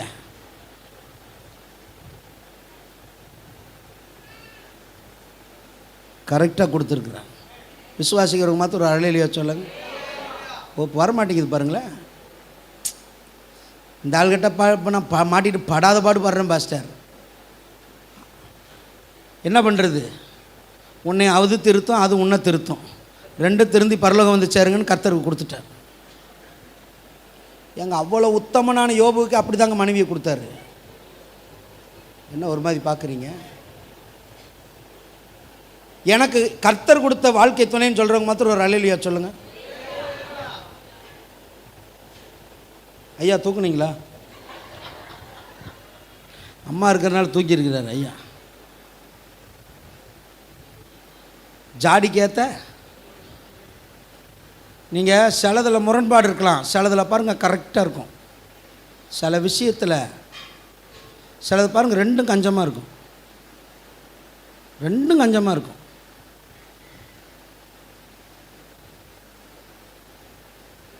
ரெண்டு கஞ்ச பிசினாரி உட்காந்தானுங்களாம், ரெண்டு நாட்டு கஞ்ச பிசினாரிங்க. இப்போ ரெண்டு நாட்டுக்கும் சண்டை. இதில் எந்த கஞ்ச பிசினாரி பயங்கரமான கஞ்சம்னு ஒரு போட்டி வச்சாங்களாம். சரி, ரெண்டு பேரும் சந்திக்க விடுவோம் அப்படின்னு சொல்லிட்டு ரெண்டு கஞ்ச பிசினாரி ஒரு ரூமில் விட்டாங்களாம். 1/2 ஹவரில் இவங்களை வாட்ச் பண்ணி இவங்க யார் உண்மையாலுமே பெரிய கஞ்சம் அப்படின்னு பார்க்கணும் அப்படின்னு. அவன் சொன்னான்னா நான் இதெல்லாம் செய்ய மாட்டேன், இதிலெல்லாம் நான் இதெல்லாம் கூட நான் செய்ய மாட்டேன். இவன் சொன்னான்னா இதெல்லாம் நான் செய்ய மாட்டேன். ஒருத்தன் சொன்னான்னா கடைசியில் அவன் சொன்னான்னா நான் இது குடிக்க மாட்டேன், அது குடிக்க மாட்டேன், இது நான் இதை பண்ண மாட்டேன், அதை பண்ண. அவன் சொன்னான்னா நான் இதை பண்ண மாட்டேன், அதை பண்ண மாட்டேன், எச்சையே முழுங்குறதே பார்த்து தான் முழுங்குவேன். இவன் சொன்னான். ரெண்டு பேரும் எழுதிட்டு இருக்கிறாங்க, மார்க் போடுறாங்க. ரெண்டு பேரும் ஒருத்தன் மிஞ்சிடும். ஒரு கஞ்ச பீஸ்னாரி சொன்னான்னா நம்ம ரெண்டு பேரும் பேசிகிட்டு இருக்கிறோம், இந்த லைட்டு வேஸ்ட்டாக தானே எரிஞ்சிட்டு இருக்குது, இதை ஆஃப் பண்ணலான்னு ஆஃப் பண்ணிவிட்டான். உடனே இவன் ஒரு பாயிண்ட் ஜாஸ்தி ஆகிட்டான். உடனே எல்லாம் முடிவு பண்ணிட்டாங்க, பரவாயில்ல இவன் எல்லாத்துலேயும் வந்து கடைசியில் எங்கே வந்துட்டான், லைட்டே ஆஃப் பண்ணிட்டான். இதுக்கு மேலே ஒரு கஞ்ச பீஸ், ரெண்டு பேர் கஞ்ச பிஸ்னாரி போட்டி நடக்குது, அங்கேயே லைட் ஆஃப் பண்ண சொல்லிட்டான். இப்போ நான் மாதிரி ஒரு கஞ்ச பிஸ்னாரி இல்லை, சரிப்பா நீ தான் ஜெயிச்சிட்ட அப்படின்னு சொல்லிட்டு சரி லைட்டை போடுறேன்னா இன்னொருத்தஞ்சனா இரு லைட்டை போடாத, நம்ம லைட் இல்லாதனால நான் ட்ரெஸ்ஸை கழட்டி வச்சுருக்கிறேன், நான் போட்டதுக்கப்புறம் லைட்டை போடு நானா. அவன் சொன்னானா டே இவனை விட இவன் யார் இப்படி இருக்கிறான். சிலவன் பார்த்தீங்கன்னா கரெக்டாக இருக்கும், சிலது பார்த்தீங்கன்னா ஒன்று பிஸ்னாரியாக இருக்கும், ஒன்று ஊதாரியாக இருக்கும். கர்த்தர் சரியாக நினைப்பார். என்ன ஒரு மாதிரி பார்க்குறிய? அல்லேலூயா. கர்த்தர் நமக்கு கொடுத்த பிள்ளைகள் கர்த்தர் கொடுத்தது தான், நமக்கு கொடுத்த வாழ்க்கை துணை கர்த்தர் கொடுத்தது தான், நமக்கு கொடுத்த வேலை எல்லாம் கர்த்தர் கொடுத்ததுன்னு சொல்கிறவங்க மாத்திரம் ஸ்தோத்திரம் பண்ணுங்க பார்க்கலாம். எல்லா வாய்களை திறந்து ஹல்லேலூயா ஆமென். மூன்றாவதாக நாம் வாசிக்கலாம் மார்க் எழுதின சுவிசேஷம் 11வது அதிகாரம் 2வது வசனத்தை வாசிங்க வேகமா. உங்களுக்கு எதிரே இருக்கிற கிராமத்துக்கு போங்கள், அதில் பிரவேசித்த உடனே மனுஷர் ஒருவரும் ஒரு காலம் ஏறிராத ஒரு கழுதை குட்டி கட்டியிருக்க காண்பீர்கள், அதை அவிழ்த்து கொண்டு வாருங்கள். Listen carefully. இயேசு கிறிஸ்து பிறப்பதற்கு ஒரு சரீரம் ஆயத்தமாக இருந்தது, அவருடைய பஸ்கா பண்டிகைக்கு ஒரு வீடு ஆயத்தமாக இருந்தது. இப்போ அவர் டிராவல் பண்றதுக்கு ஒரு கழுதை குட்டி வேணும். வசனம் சொல்லுது மனுஷரில் ஒருவரும் ஒரு காலம் ஏறிராத ஒரு புது கழுதை. இன்னைக்கு இருந்ததுன்னா காரு, இன்னைக்கு இருந்ததுன்னா பஸ், இன்னைக்கு இருந்ததுன்னா வேனு, இன்னைக்கு 2 வீலர் இருக்கிற மாதிரி அன்னைக்கு ஒரு இடத்துல இருந்து இன்னொரு இடத்துக்கு போவதற்கு கழுதையை பயன்படுத்தினார்கள். ஆண்டவர் சொன்னார் எனக்கு ஒரு கழுதை குட்டி வேணும். அந்த கழுதை குட்டி கூட எவனோ ஏறி உட்கார்ந்ததில்லை, எனக்குன்னு ஒன்று கட்டப்பட்டிருக்கிறது, அதை போய் அவிழ்த்து வாருங்கள். நான் சொல்கிறேன் இயேசு கிறிஸ்துவின் வாழ்க்கையில் அவருக்கு கடந்து வந்த எல்லா காரியங்களுமே ஆல்ரெடி ப்ரிப்பேர்டு. நல்ல ஒரு அலையிலையா சொல்லுங்களேன். ஏற்கனவே அவருக்கு ஆயத்தமாக்கி வைத்திருந்தது. நான் இன்னைக்கு சொல்கிறேன், உனக்கு ஏதோ ஒன்று தேவை, நீ வந்திருக்கிற ஜெபம் பண்ணிட்டு இருக்கிற, சீக்கிரத்தில் கர்த்தர் வாக்கியம் செய்வா. ஏன்னா அது இனிமேல் இல்லை, அது ஏற்கனவே தேவன் ஆயத்தப்படுத்தி வைத்திருக்கிறார். உனக்காக கர்த்தர் ஆயத்தப்படுத்தி வைத்திருக்கிறார். ஆயத்தமாக்கப்பட்ட கழுதை. இவங்க போய் பார்க்குறாங்க, அதே போல கழுதையை கட்டி வச்சிருக்கிறாங்க. ஒரு 2 தெரு பிரியிற இடத்துல அதே போல எக்ஸாக்டா. பாஸ்டர் எல் ஜோசப் ஐயாவுடைய முழங்கால் யுத்தத்துக்கு வாலிப பிள்ளைகள்லாம் இங்கேருந்து போயிருந்தோம், நிறைய பேர் என் கூட வந்திருந்தாங்க. ஒரு நாள் பாஸ்டர் இடத்துல கேட்டேன், அது 4 ஏக்கர் நிலம். ஒரு நாள் பாஸ்டர் இடத்துல கேட்டேன், அவர் சொன்னார் இந்த இடத்த எப்படி வாங்கினேன்னா, நான் ஜோம் பண்ணேன் தம்பி, எனக்கு சபைக்கு இடம் பத்தலைன்னு சொல்லி. நான் ஜோம் பண்ணிட்டு இருக்கும்போது ஆண்டவர் ஒரு கருவேல மரத்தை அப்படியே காட்டினார். ஒரு கருவேல மரத்தை காட்டி அந்த மரம் இருக்கிற இடத்த நான் உனக்கு தருவேன்னு சொல்லி ஆண்டவர் சொன்னார். ஒரு நாள் நான் இந்த பகுதியில் டிவிஎஸ் 50 நான் வந்துகிட்டு இருக்கும்போது, நான் வந்துட்டு இருக்கிற வழியில் தற்செயலாக நான் திரும்பி பார்க்குறேன். ஒரு பாலைவனமான ஒரு இடம். அங்கே நான் பார்த்த கருவேல மரம் அப்படியே இருக்குது. உடனே டிவிஎஸ் 50 நிறுத்திட்டு நேராக வந்தாராம். அந்த மரத்துக்கு பக்கத்தில் வந்தாராம். ஆண்டவரே, எனக்கு நீர் தரிசனத்தில் காட்டின இந்த இடத்துக்காக ஸ்தோத்திரம்னு சொல்லி ஜெபிச்சாராம். எந்த இடத்தை கர்த்தர் காட்டினாரோ, எந்த அடையாளத்தை கர்த்தர் காட்டினாரோ, அதே ஆயத்தமாக்கப்பட்ட இடத்தை இன்னைக்கு சுதந்திரித்து இன்னைக்கு 7000 பேர் இன்னைக்கு அந்த சபையில் வந்து ஆராதித்து கொண்டிருக்கிறாங்க. நல்ல கைகளை தட்டி கர்த்தரை மகிமைப்படுத்துங்க. வில்லிவாக்கத்தில் 2 ரெட்டையர்கள் ஊழியம் செய்கிறாங்க. அவங்ககிட்ட ஒரு நாள் நான் பேசிகிட்டு இருந்தேன். அவங்க சொன்னாங்க, நான் உங்கள் வாடகை இடத்துல தான்ப்பா இருந்தேன். வாடகை இடத்துல இருக்கும்போது ஒரு நாள் நாங்கள் சொந்த இடத்துக்காக நானும் என் தம்பியும் ஜெபம் பண்ணிகிட்டு இருந்தோம். அப்போ ஆண்டவர் ஒரு மரம், நல்லா கவனிங்க, ஒரு மரம் இப்படி தென்னை மரம் இப்படி சாஞ்சு அடுத்த வீட்டுடைய காம்பவுண்ட் வாலில் முட்டிகிட்டு இருக்குது. ஒரு மரம் இங்கிருந்து முளைச்சி தென்னை மரத்தில் சாஞ்ச மாதிரி அடுத்த மரத்து இதை கர்த்தர் காட்டினார். கொஞ்ச நாள் கழித்து நாங்கள் வர்றோம், வில்லிவாக்கத்துக்கு வர்றோம். அங்கே இப்படி ஒரு காலி இடம், குப்பை கொட்டி வேஸ்ட்டாக கிடக்கிற ஒரு இடத்த பார்த்தோம். அப்போ என் தம்பி சொன்னார், எனக்கு கர்த்தர் சொப்பனத்தில் காட்டின இடம் இதுதான்னார். எந்த இடத்த கர்த்தர் காட்டினாரோ அதே இடத்த விலைக்கு வாங்கி இன்றைக்கி ஆலயத்தை கட்டி நிறுத்த கர்த்தர் கிருபை செய்திருக்கிறார். நல்ல ஒரு அலையிலையா சொல்லுங்களேன். தேவ சமூகத்தில் ஜெபம் பண்ணுங்க.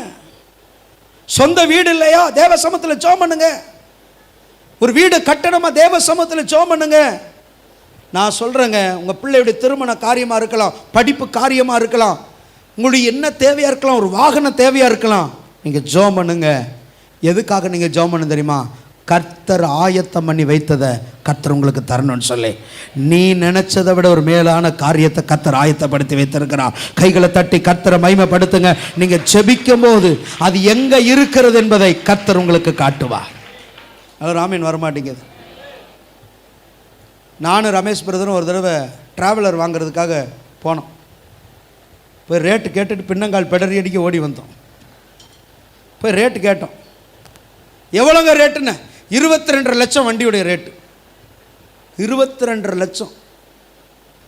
பிரதர் சொன்னார், பாஸ்டர் நான் முன் பணத்துக்கு ஒழுங்கு பண்ணிடுறேன், மந்த்லி எதாவது கட்ட முடியுமான்னு கேட்டேன். நான் உடனே மந்த்லி கேட்குறேன், எவ்வளோங்கன்னு. அவர் சொல்கிறாரு 35 45 எவ்வளோ சொன்னார், மாதம் கட்டணும். நான் சொன்னேன், ஐயோ சாமி வாங்க போகலான்னு வந்துட்டோம்.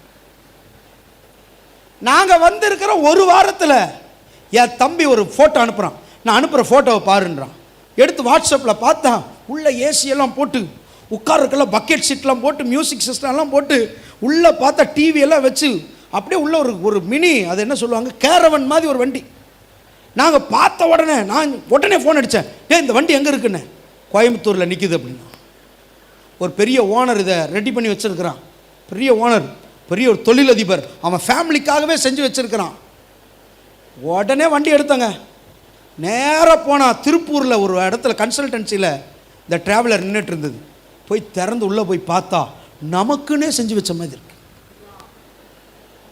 என்ன ஒரு மாதிரி பார்க்குறிய?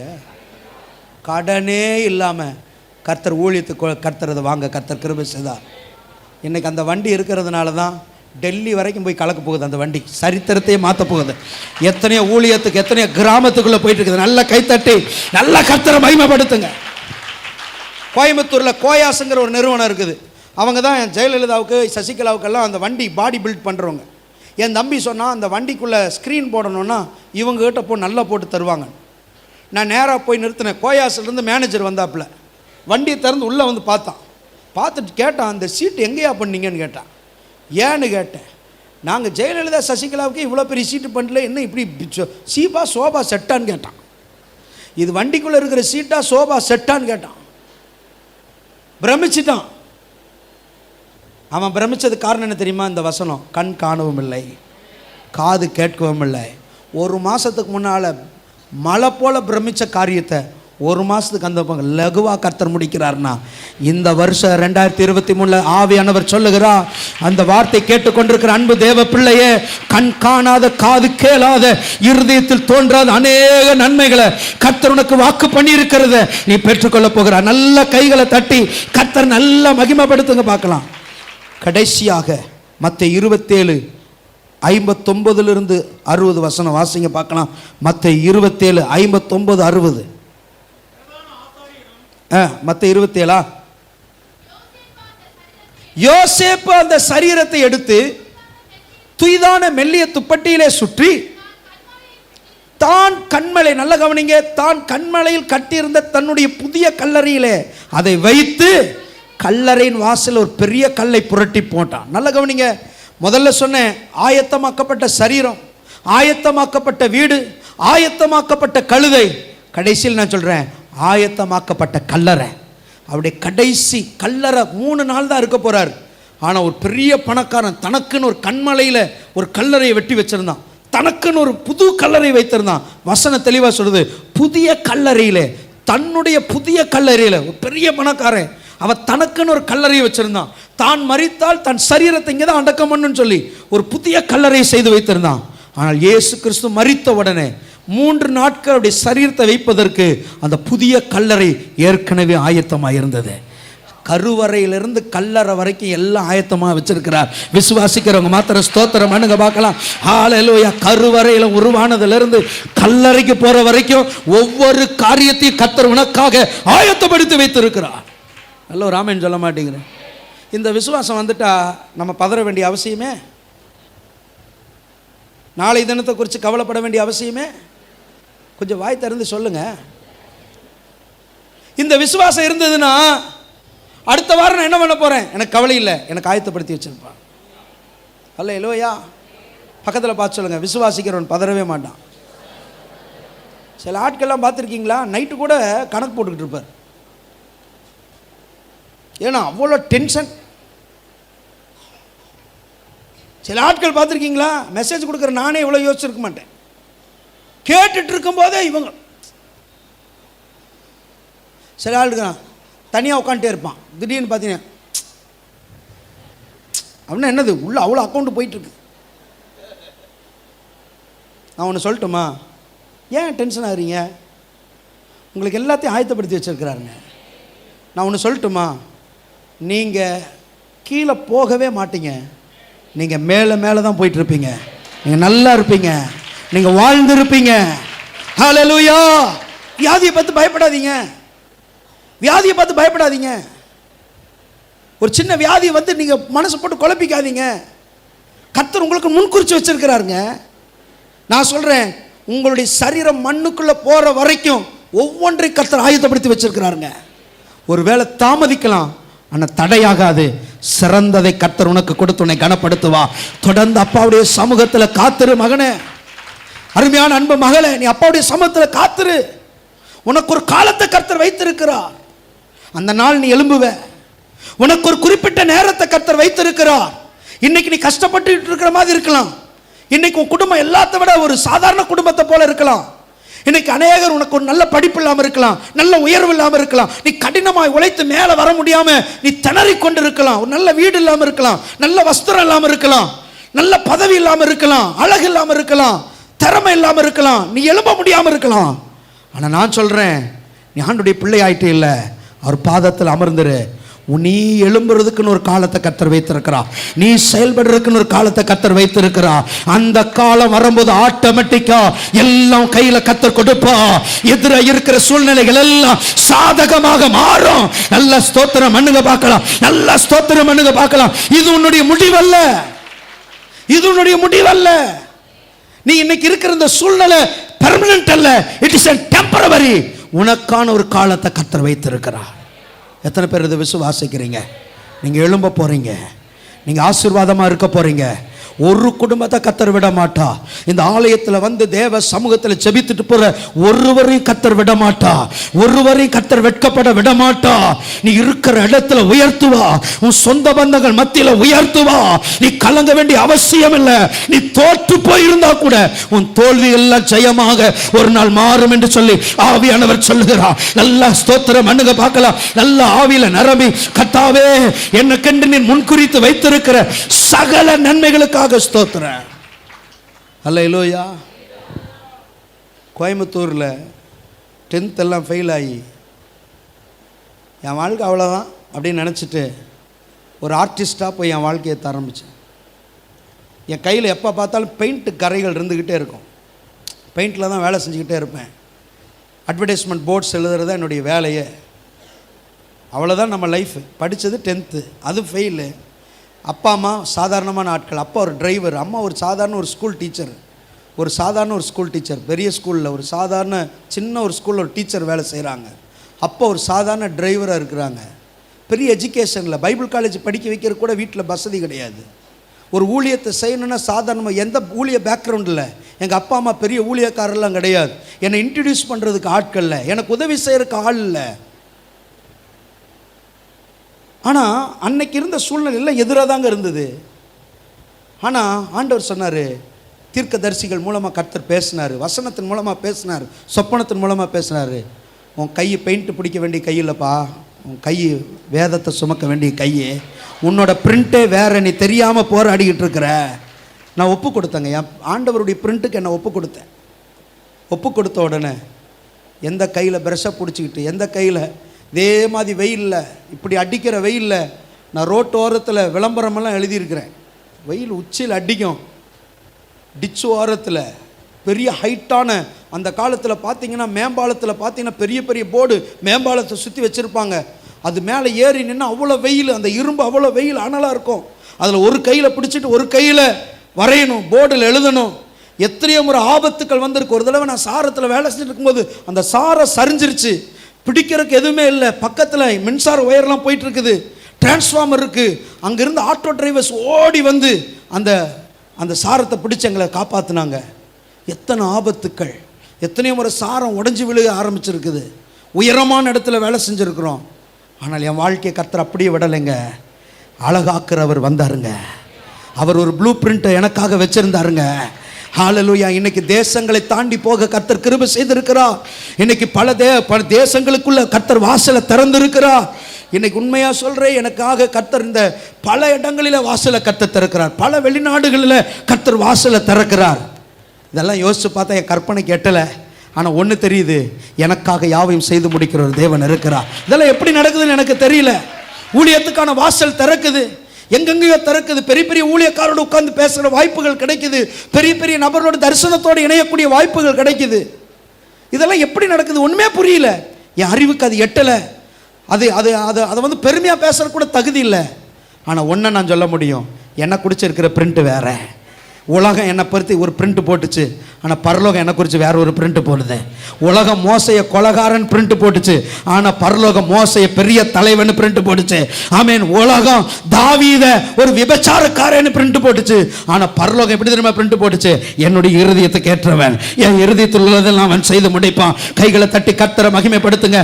உனக்காக ஒவ்வொரு வாலிப பிள்ளைகளோடு கூட கர்த்தர் பேசுகிறான். இங்கே இருக்கிற ஒவ்வொருவரோடு கூட கர்த்தர் பேசுகிறான். கர்த்தர் உங்களுக்குன்னு ஒரு திட்டத்தை கர்த்தர் வைத்திருக்கிறார். எல்லாரும் முழங்கால் படிட்டு ஆண்டவருடைய சமூகத்தில், ஆண்டவரே, நீர் எனக்கென்று நீர் வைத்திருக்கிற எல்லா திட்டங்களுக்காக நான் நன்றி செலுத்துகிறேன். ஒப்பு கொடுங்க பார்க்கலாம். ஓ ரா பா கா ரா கா தா டா ரா கா ஷியா தா டா ரா கா லிப்ரா காந்தா டா ரா பௌ ஷியா தா டா ரா பா. ஹல்லேலூயா. எல்லாரும் வாய்களை திறந்து ஆண்டவரே ஸ்தோத்தரிக்கிறோம். ஆண்டவரே, எனக்காகவே யாவையும் செய்து முடிப்பீ. நன்றி ஐயா. என் பாரங்கள் யாவையும் சுமந்து கொண்டீரே. நன்றி ஐயா. கைத்தட்டி, எனக்காகவே யாவையும் செய்து முடிப்பீ. நன்றி ஐயா. என் பாரங்கள் யாவையும் சுமந்து கொண்டீரே. நன்றி ஐயா. நினைப்பதற்கும் ஜெபிப்பதற்கும் அதிகமாக செய்பவரே. நினைப்பதற்கும் ஜெபிப்பதற்கும் கைகளை தட்டி அதிகமாக செய்பவரே. எனக்காகவே யாவையும் செய்து முடிப்பே. நன்றி ஐயா. யாவையும் சுமந்து கொண்டீரே. நன்றி ஐயா. எனக்காகவே யாவையும் செய்து முடிப்பே. நன்றி நன்றி ஐயா. என் பாரங்கள் யாவையும் சுமந்து கொண்டீரே. நன்றி நன்றி ஐயா. ஜெபிப்பதற்கும் அதிகமாக செய்பவரே. கை தட்டி நினைப்பதற்கும் ஜெபிப்பதற்கும் அதிகமாக செய்பவரே. நினைப்பதற்கும் ஜெபிப்பதற்கும் அதிகமாக செய்பவரே. நினைப்பதற்கும் அதிகமாக. ஆபிரகாமை அழைத்தி ஆசீர்வாதம் கொடுத்தி, அது போல என்னையும் ஆசீர்வதியும். சொல்லுங்க. ஆபிரகாமை அழைத்தி ஆசீர்வாதம் கொடுத்தி, அது போல என்னையும் ஆசீர்வதியும். நினைப்பதற்கும் ஜெபிப்பதற்கும் அதிகமாக. நல்ல ஆவில நிரம்பி ஜெபிப்பதற்கும் அதிகமாக செய்பவரே. ஆகவே யாவையும் செய்து முடிப்பே. நன்றி நன்றி ஐயா. ஆமே. என் பாரங்கள் யாவையும் சுமந்து கொண்டீரே. நன்றி நன்றி ஐயா. நான் எனது பிள்ளைக்கு நல்ல ஈவை கொடுக்கிறேன். பரமபிதா அதை பார்க்கிலும் கொடுத்திடுவாரே. நான் எனது பிள்ளைக்கு நல்ல ஈவை கொடுக்கிறேன். அதை பார்க்கிலும் பரமபிதா கொடுத்திடுவாரே. நினைப்பதற்கும் ஜெபிப்பதற்கும் அதிகமாக செய்பவரே. நினைப்பதற்கும் ஜெபிப்பதற்கும் ஆமே அதிகமாக செய்பவரே. எனக்காகவே யாவையும் செய்து முடிப்பே.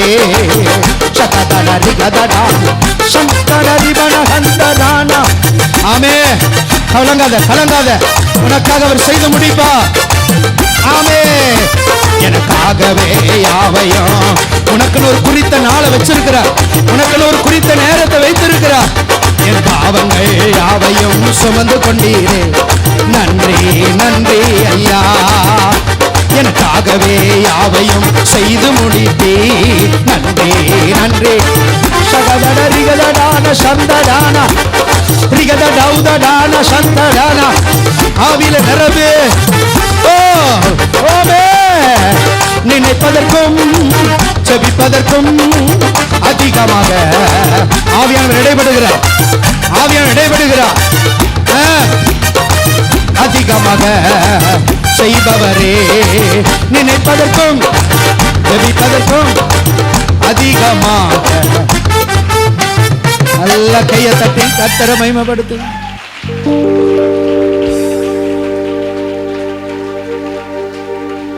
இந்த வருஷம் முடியறதுக்குள்ள சில குடும்பங்கள்ல பரிசுத்த ஆவியானவர் தெளிவா சொல்லுகிறார். என் உள்ளத்துல தொடர்ந்து அதை நான் ஏவப்படுகிறதுனால நான் அறிக்கை செய்கிறேன். சில குடும்பங்கள்ல நீங்க நினைக்காத, திட்டம் போடாத பெரிய காரியங்கள் எல்லாம் இந்த வருஷத்துல கர்த்தர் செய்ய போகிறார். ரபாலா கதடா ரபாக்கா ரபா ரிகாதடா ரபா கதடா ரபா லகதடா ரபா. நல்ல நல்ல கையை தட்டி கர்த்தரை மகிமைப்படுத்துங்க. நல்ல கையை தட்டி.